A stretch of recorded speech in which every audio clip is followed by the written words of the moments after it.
13 years ago, Joe and Sue Barber decided to raise their children on Joe's family farm in Kentucky. There was only one child then, but as the family grew, making a living as traditional farmers became more difficult, and the Barbers wanted the best for their children. For a while, it looked like they'd have to leave the farm. Joe and I both realized that our living was becoming smaller and smaller. Because of the economic situation, because our children were getting older, and because the goals we had for our family, we could live like a couple of groundhogs and live on less and less, and our children not have any opportunities. But we realized that we wanted things for our family, and all our boys are really smart, and we wanted them to have the opportunity to go to college.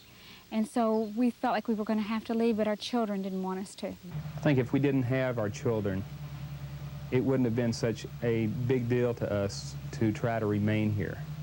I would have probably just gone on to the city and gotten a job as a salesman or done something that I would have felt comfortable doing. But no, this is the greatest place on earth to raise children. You can control their environment here. Your kids aren't raised by the neighborhood. They're not exposed to influences that you don't have control over. It's absolutely wonderful, this feeling of peace that you get from this.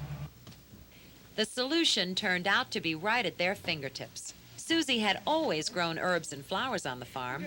Dried and cured, they lasted forever and smelled as beautiful as they looked.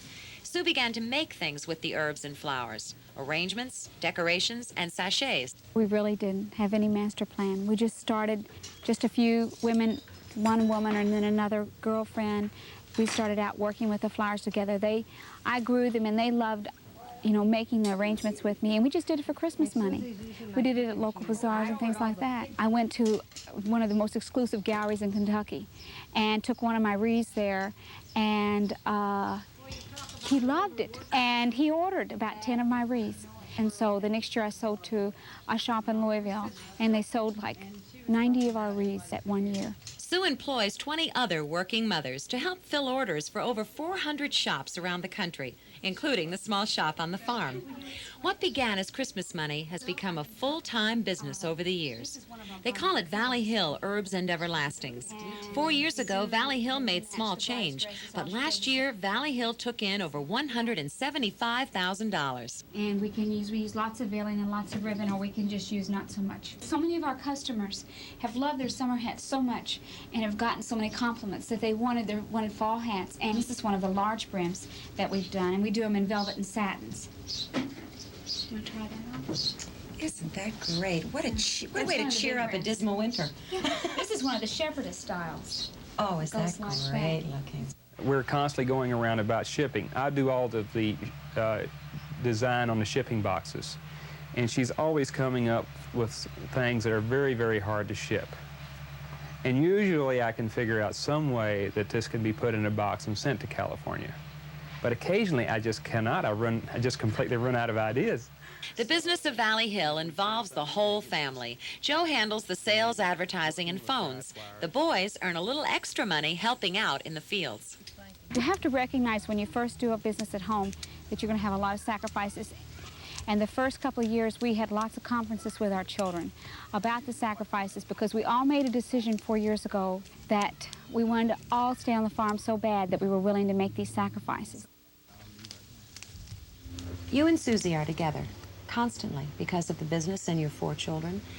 Has that ever put a strain on the marriage? Well, I'd say yes, it has very definitely strained our marriage at times, but not always in a negative context. I think the only way anything grows if it's strained and stressed. And sure, we have our moments when we're short with each other and short with the kids. But I think it's built in us a great loyalty to each other because we've gone through something that's been so painful at times and so joyous at times. There's a lot of things you have to give up to raise your children in the country, and it's kind of a trade-off. But still, I think for us, and since we had this opportunity to give this to our kids, and they love it out here. They love being able to get out in the sunshine. I mean, this farm was just the greatest playground on earth to grow up on. And the children, I think it's been well worth the sacrifices and the chances we took to provide them with this wonderful place for them to grow up on and enjoy. There's a lot of things to do with farming and with raising animals that really, it explains a lot of things to kids. I mean, it's just part of them now. They don't really understand that they know all these things, and it won't mean that much to them until they get older and they'll realize that this has enriched their lives. Joe and Sue are expecting their 5th child soon. Their business is growing, and so is their family. The farm is a shared adventure, a partnership. None of this really would have been possible if Joe wasn't my best friend.